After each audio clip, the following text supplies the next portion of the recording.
আয়ুষ্মান ভারতে অ্যাপ্লাই কিভাবে করবে তার জন্য সবার আগে চেক করতে হবে যে আমরা নিজের এলিজিবল কিনা এর জন্য। তো সেই 8টা স্টেপ দেখানো হয়েছে এখানে, যেখানে নিজেরা চেক করতে পারবে যে নিজেরা এলিজিবল আছো কিনা। তো প্রথমে গুগলে গিয়ে PMJAY যেতে হবে।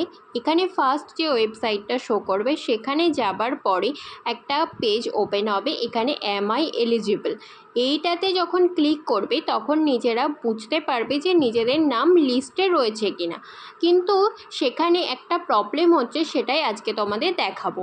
তো এখানে যথারীতি ক্যাপচার আইডি মোবাইল নাম্বার দিয়ে ভেরিফাই করতে হবে, তারপরে নিজের মোবাইল নাম্বার একটা OTP আসবে, তারপরে সেখান থেকে তোমরা লগ ইন করতে পারবে।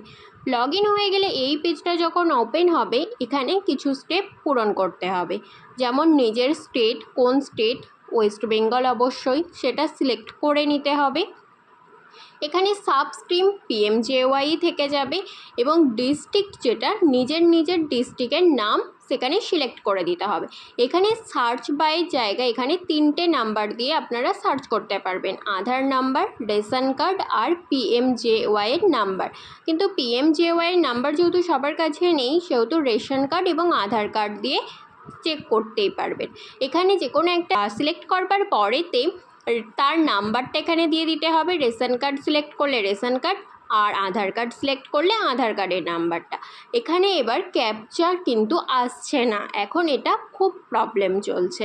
তো ক্যাপচার যখন আসবে তখনই আপনারা নিজেদের নাম লিস্টে আছে কিনা দেখতে পাবেন। Thank you.